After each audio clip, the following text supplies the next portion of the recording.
इतने नए लोग, नई बातें, नए अनुभव, तो आप लोग ही हमें यहाँ बिठाते हैं और श्रेष्ठ बनाते हैं।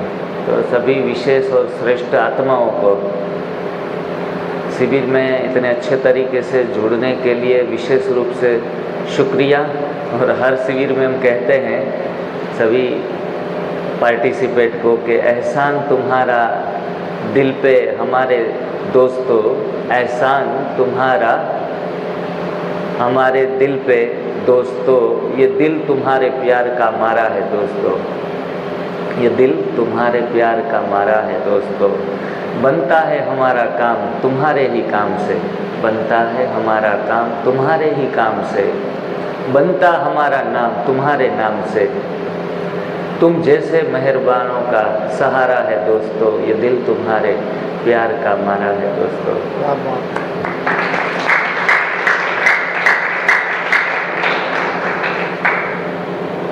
हरियाणा से सभी राज्यों से जब जुड़ना हुआ तो शुरुआत हरियाणा से हुई है, इसलिए हरियाणा का विशेष एक दिल में स्थान बन गया है। हरियाणा जब भी आते हैं तब ऐसा नहीं लगता कि कोई पराये राज्य में जा रहे हैं, अपने ही राज्य में जाते हैं। और YouTube के ऊपर इतने सारे हरियाणा के वीडियो है हमारे कि ज़्यादातर अभी हम महाराष्ट्र गए थे तो किसी भाई ने ऐसे अनाउंस कर दिया कि जिग्नेश भाई जो हरियाणा से आए हुए हैं।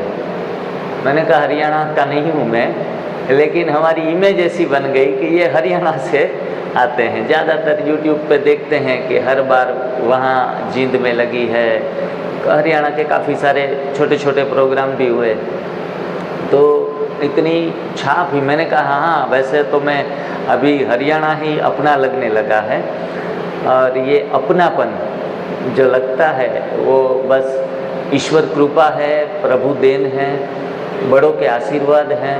और हमारे आदरणीय श्री बीवी चौहान सर जो NDS का प्रचार प्रसार करने में अपना पूरा जीवन जो समर्पित कर दिया है, और उन्होंने इतनी सेवाएं की है। हमारे पोरबंदर में 2007 में आए थे, 2007 से भी पहले, और तभी पोरबंदर की ये सेवाएं कुछ शुरू ही नहीं हुई और लोग जागे भी नहीं।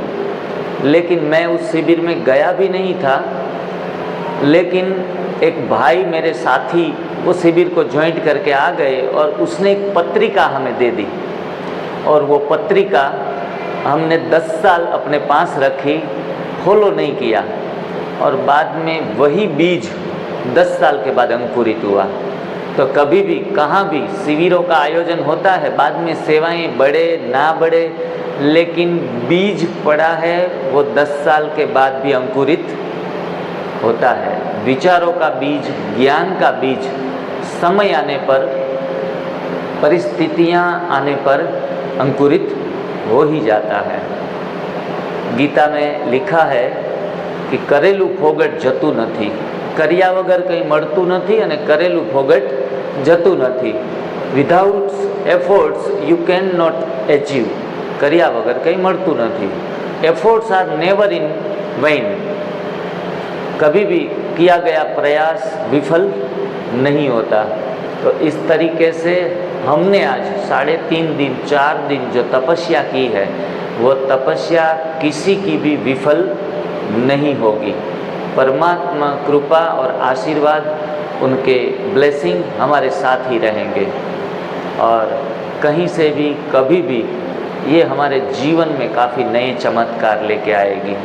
ज़्यादातर लोग ऐसा समझते हैं कि थोड़ा सा स्वस्थ हो जाएं, शारीरिक रीति से कम मेडिकल के खर्चों से बच जाएं, लेकिन मैं एक बात फिर से अवश्य दोहराना चाहूँगा कि आपके पास धन की कमी है, आपके पास संपत्ति और प्रॉपर्टीज़ की कमी है, संबंधों की कमी है, जिम्मेवारियां बहुत बढ़ गई हैं।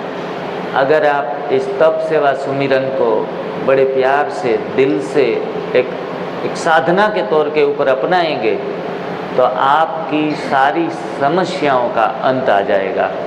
सर्व सुखों को प्राप्त कराने वाली ये साधना है।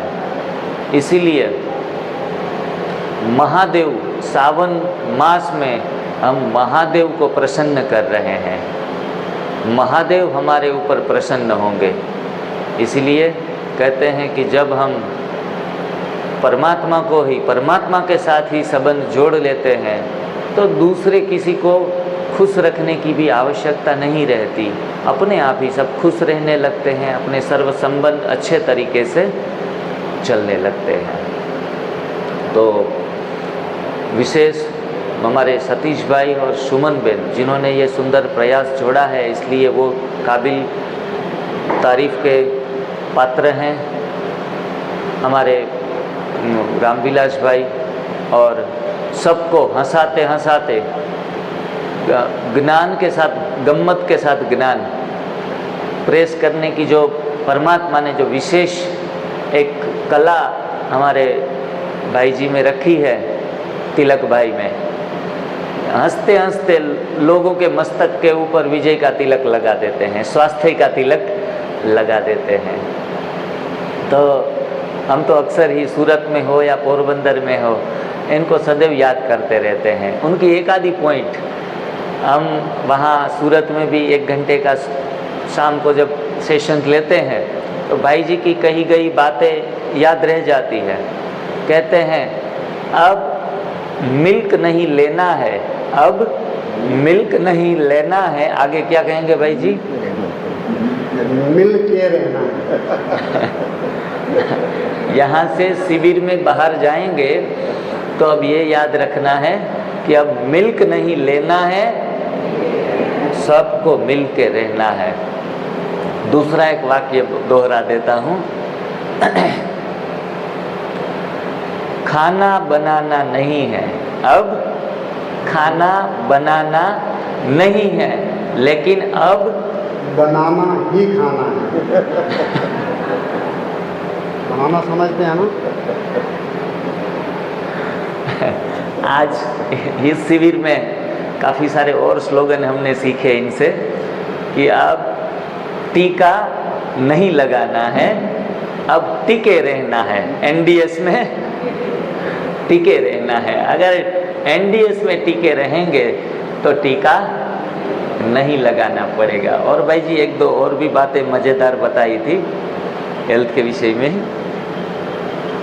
जला भुना खाओगे, जले भुने बन जाओगे।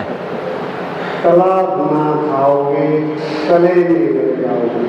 तले में बन जाओगे, तला भुना खाओगे, तला भुना बन जाओगे। हरा भरा खाओगे तो हरे भरे बन जाएंगे। तरो ताज़ा खाएंगे तो तरो ताज़ा बन जाएंगे। ये सोच हमारी है कि मरा हुआ आके जिंदा रहना चाहते हैं। जो आग पे चढ़ गया वो मर गया। मरा हुआ आके जिंदा रहने की कामना करना बहुत बड़ी है। ताजा ताजा खाओ, ताजे ताजे रहो। और आखिर में कि फल भोगना है या फल खाना है। फल भोगते भोगते थक चुके। कई लोग ऐसे भी इस सफ़र में मिलते हैं, मौत पसंद करते हैं, खाना पसंद नहीं करते। कौन सा सही खाने का चुनाव उनके जीवन में वो पसंद करने के लिए तैयार नहीं होते। कोई कहते हैं एनडीएस में लाचारी बन जाती है तो करते हैं, लेकिन ऐसा नहीं है। लाचारी होने पर भी लोग कच्चा भोजन खाने के लिए तैयार नहीं होते। बोला केमोथेरापी लेंगे, रेडियोथेरापी लेंगे, मर जाएंगे, खिचड़ी खा लेंगे, लेकिन फल नहीं खाएंगे। और अंत में ऐसे कई लोगों को हमने मरते हुए देखा है, आँखों के सामने चले गए ऐसे हजारों लोग। तो कई कहते हैं बूढ़ेपन में जब बुढ़ापा आएगा तो स्वाद छोड़ देंगे, लेकिन मैंने देखा है कि बुढ़ापे में ही ज़्यादा चटोरापन आ जाता है। कई बार थोड़ा चख ले, थोड़ा टेस्ट कर ले, ज़्यादा खा ही नहीं सकते, कैपेसिटी नहीं है इसलिए ज़्यादा नहीं खाते, फिर भी थोड़ा बहुत जो भी चटपटी चीज़ है वो कुकर खोल के खाने के लिए मन ललचाता है। तो जो भी करना है आज से करना पड़ेगा। जो जिनकी सोच चलेगी कि कल कर लेंगे, तो कल कल करते काल आ जाता है, लेकिन कल कभी नहीं होता। तो कल करे सो आज करे, आज करे सो अब करे। हमने स्लोगन उल्टा बना दिया, अब करे सो आज करे, आज करे सो कल, कल करे सो परसों। इतनी भी जल्दी क्या है बेटा, जब जीना है बरसों। हाँ, कई लोगों को कहते हैं कि दूध धीमा जहर है। बोला दूध तो पिएंगे, हमें ऐसे भी कोई मरने की जल्दी नहीं है, धीमा जहर है तो धीरे धीरे मारेगा, तो हमें मरने की जल्दी नहीं है। तो स्वयं को बदलना बहुत कठिन है। एक सुंदर गायन है, पॉजिटिव गायन है, लेकिन हम उनको नेगेटिव अर्थ में लेते हैं कि बदल जाए दुनिया ना बदलेंगे हम, बदल जाए दुनिया ना बदलेंगे हम अपने आप को बदलने के लिए तैयार नहीं है। कोई कहता है कच्चा खाएंगे तो ऐसे ऐसे दुबले बन जाएंगे, पतले बन जाएंगे, हड्डियां दिखने लगेगी। ये जब पुराणों में कहानी है मनु और शत्रुपा।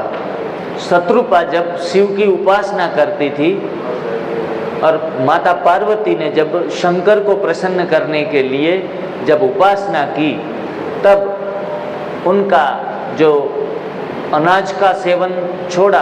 बाद में पुराणों में ऐसी कहानियां हैं कि 1000 साल तक कंदमूल फल खाकर जी, और बाद में शिव प्रसन्न नहीं हुए, फिर कंदमूल भी छोड़ दिए, सिर्फ पत्तों के ऊपर 100 साल तक रही। फिर बाद में भी शिव प्रसन्न नहीं हुए, तो हवा और जल वो दोनों बचे थे, उसमें जल भी छोड़ दिया और अंत में हवा भी छोड़ दी, तब जाके शिव प्रसन्न हुए।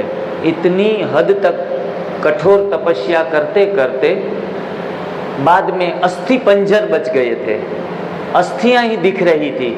लेकिन विचार और भावना का परिवर्तन जब हो जाता है तो ईश्वरीय सुख और आध्यात्मिक सुख की अनुभूति होने लगती है। तो खुद को ऐसे नहीं लगता कि मैं, जब तक देह में बांध है तब अस्थि दिखेगी, पंजर दिखेगा। लेकिन कई लोग हमारे बीके परिवार में ही जब बोलते ना, अरे तिलक भाई हैं, मैं जब एनडीएस की बात करता हूँ ना तो वो तुरंत बोलते हैं हाँ हमारे तिलक भाई हैं जो केवल फल ही खाते हैं। पहले ऐसे तगड़े मोटे अच्छे दिखते थे, लेकिन आजकल तो देखो तो इनको देखना भी कोई पसंद नहीं करेगा।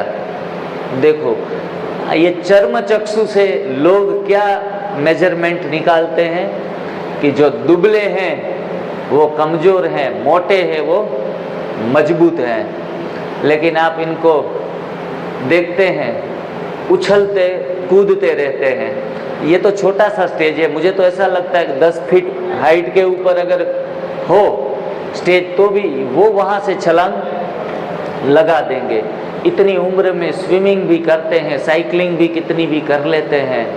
तो ये कमाल है कम खाने का और सही खाने का चुनाव।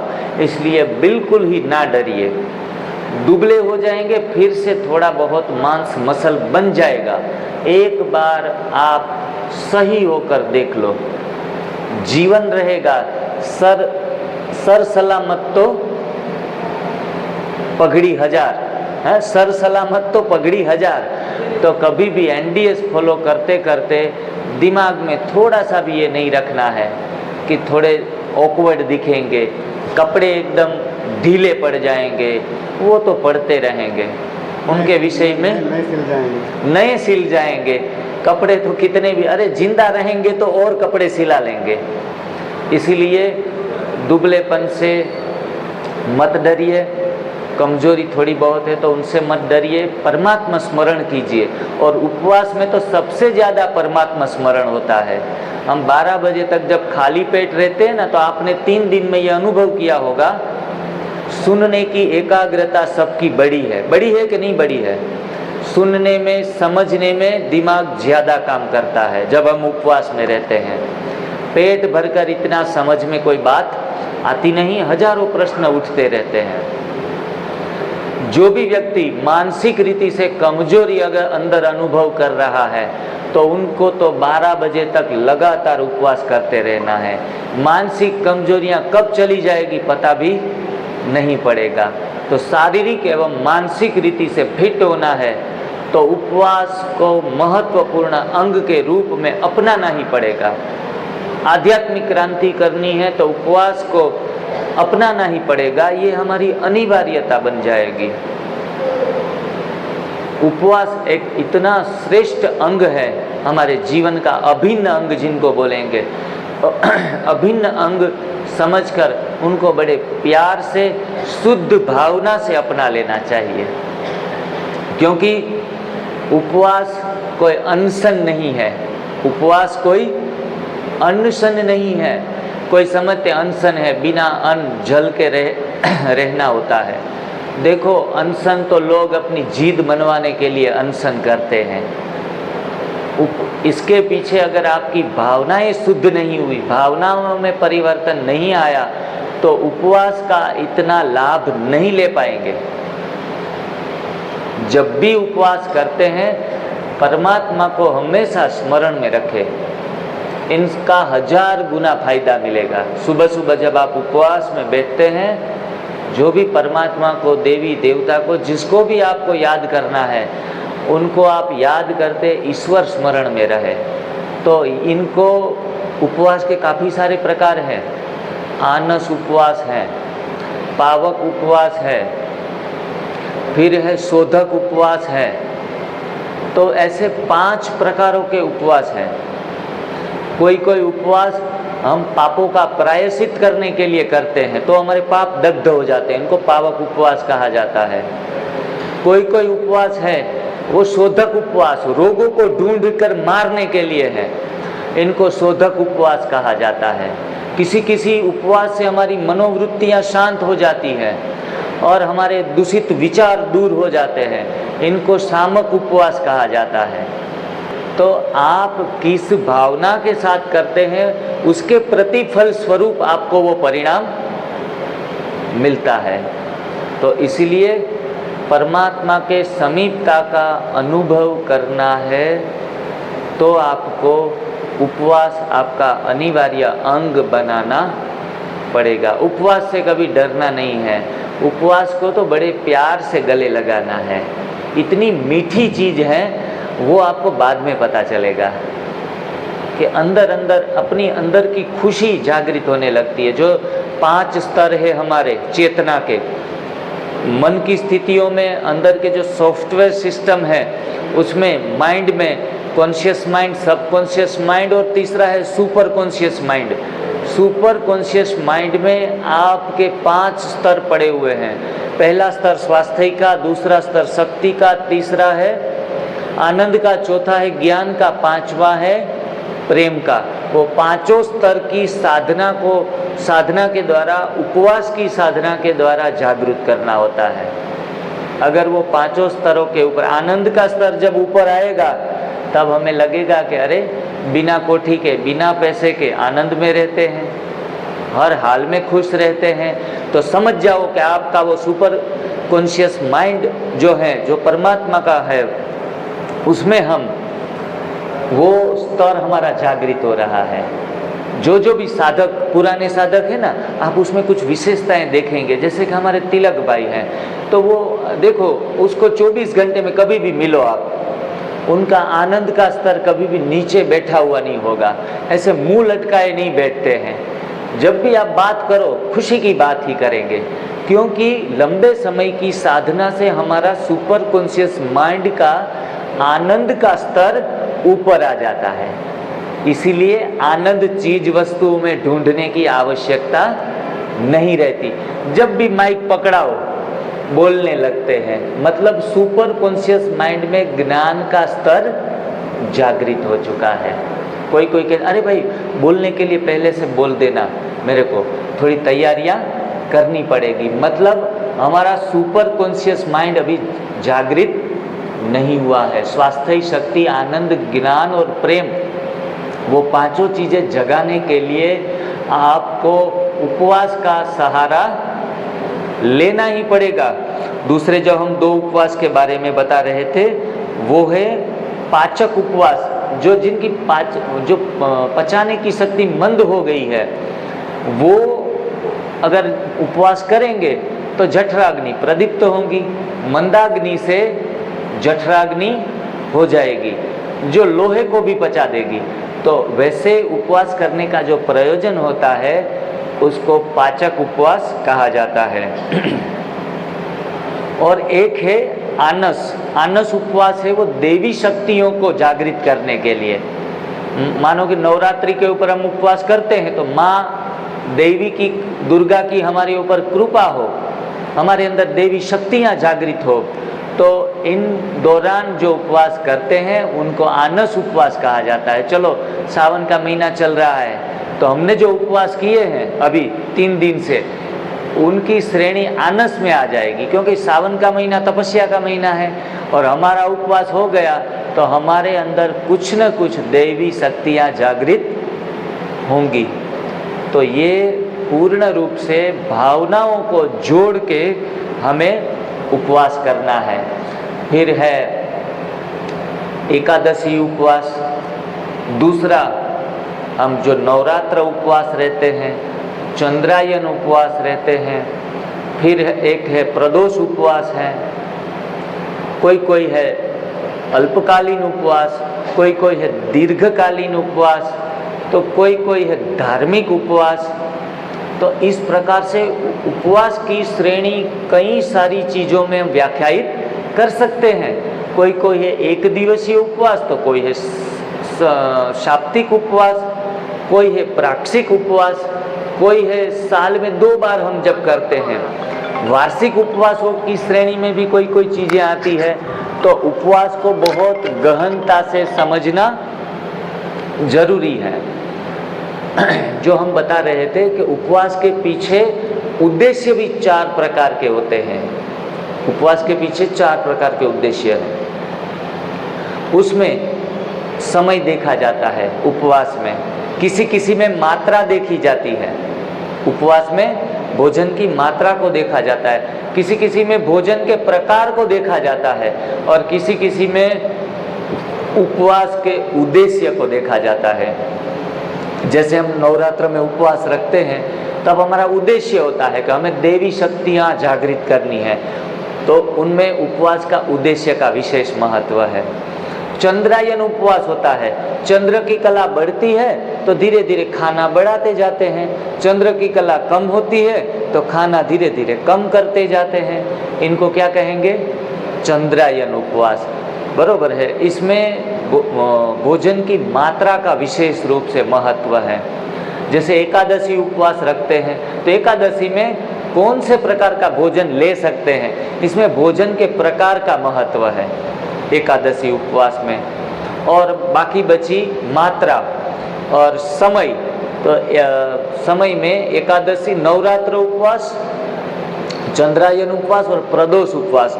प्रदोष उपवास में थोड़ा सा ये मात्रा भी देखी जाती है। तो इस प्रकार से उपवास किस प्रकार से हमें करना है और किस प्रकार से हमें फ़ायदा देगा, ये सारे विषय में बहुत आपको चिंतन चलाना पड़ेगा। बार बार उपवासों के विषय में उनके अच्छे अच्छे लेक्चर्स भी सुन सकते हैं। जैसे जीवनी शक्ति के काफ़ी सारे वीडियोस हैं यूट्यूब के ऊपर, उसमें उस उपवास की व्यापकता, उपवास का सार्वभौमिक व महत्व, ये सारी चीज़ें बताई गई हैं।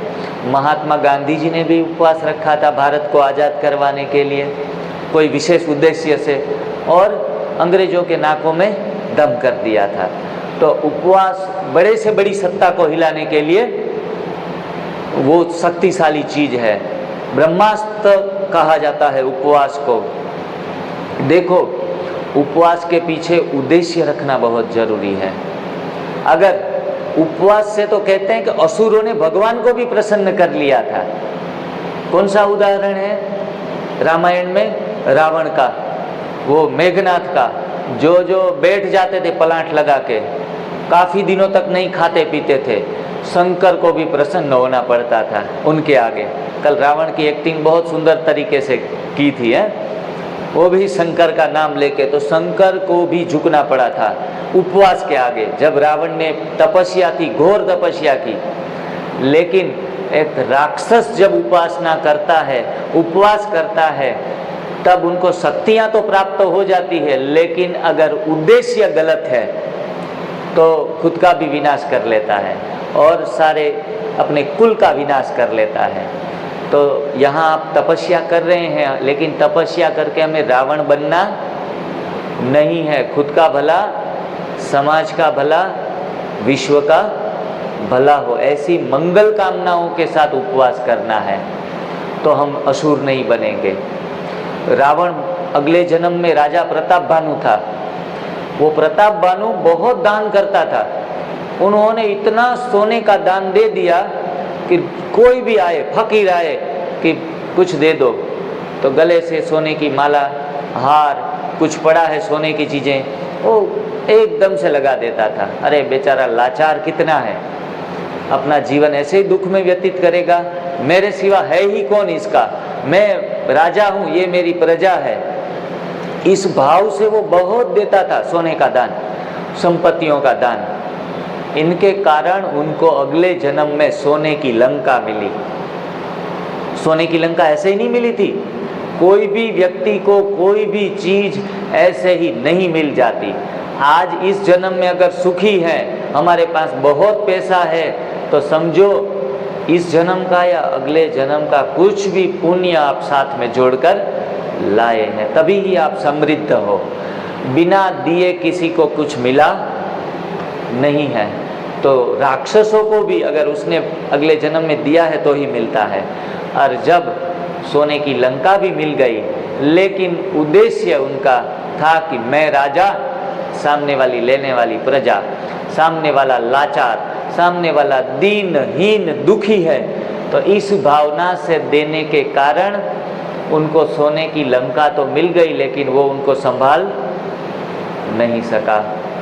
अगर हम भी इस शिविर के बाद थोड़ा हम देना सीख जाएं, ईश हमें देते हैं सब कुछ, हम भी तो कुछ देना सीखें, समाज में धन तन मन यूज़ करना सीख जाएं, लेकिन रावण की तरह नहीं, बड़े ऊंचे पवित्र भाव से सबको देना सीखना है। तो ऐसी छोटी छोटी बातें भी हम शिविर से सीख कर जाएंगे। सबका भला, भला करेंगे तो लाभ होगा। भला का उल्टा होता है भला, लाभ, अपने आप ही खुद का लाभ होता जाएगा। इसलिए सदैव मैं करता नहीं, करता कौन है? परमात्मा है। करन करावनहार शिव परमात्मा है। उनकी स्मृति सदैव मन में, दिल में लगी रहनी चाहिए। मेरा का भाव हमेशा नीचे लाएगा, डुबो देगा। मेरा मेरा कहेंगे तो मर जाएंगे, तेरा तेरा कहेंगे तो तर जाएंगे, आबाद हो जाएंगे। तो हमेशा कभी भी हमारे ब्रह्मा कुमारी में जितने भी लोग ज्ञान में चलते हैं ना, तो हम कहते हैं ना, अरे तिलक भाई आपने बहुत सुंदर क्लास करवाया। बोला मैं नहीं, बाबा। हमेशा बाबा की याद हर कोई दिलाएगा कि मैं करने वाला नहीं, मैं तो क्या हूँ? इंस्ट्रूमेंट हूँ। जैसे बांसुरी होती है, बांसुरी में कोई सुर नहीं छिड़ते अपने आप, यहाँ पड़ी है तो बांसुरी को बजाने वाला कोई चाहिए। जब कृष्ण के अधर पर लगती है, उनके होठों पर जब छू लेती है बांसुरी, तब उसमें एकदम मधुर संगीत बहने लगता है। तो कभी भी हमारे द्वारा कोई किसी का भला भी हो जाए, आप सीख ले, आपका खुद का स्वास्थ्य सुधर ले, फिर बाद में किसी का भी स्वास्थ्य सुधरता है, तो कभी भी कॉलर टाइट करने की आवश्यकता नहीं है। परमात्मा करा रहा है, सब उसके ही अधीन हैं। तो अहंकार शून्यता, अहंकार भाव आएगा तो अधपतन होगा, और जब अहंकार विलीन हो जाएंगे तब जाके और आप आगे बढ़ जाएंगे। मुझे भाई जी कल जो आए पंजाब से, शिव शंकर के जो भजन सुनाए, बहुत अच्छे, बहुत आनंद आया, आप सभी को भी बहुत बड़ा मज़ा आया। लेकिन मैंने देखा कि उनका जो व्यवहार, उनकी जो शालीनता, उनका जो निरहंकारीपन मुझे बहुत दिल को छू गया भाई जी। एकदम यहाँ आके आगे बैठ गए, और बैठते समय भी पूछा, भाई जी हम यहाँ बैठ सकते हैं? तो ये जो कलाकार के अंदर जो अहंकार शून्यता, जिनको निरहंकारीपना कहा जाता है, यही लोगों को ऊंचाई देता है। जितना भी हम नीचे बैठते हैं उतनी ही ऊंचाइयां हमें मिल जाती है अपने आप। इसीलिए ईगो, आई को कभी आगे नहीं रखो, हमेशा वी, हम कर रहे हैं, मुझसे कुछ होता नहीं है। इसलिए हम सेवा भी करेंगे तो बांसुरी बनकर करेंगे।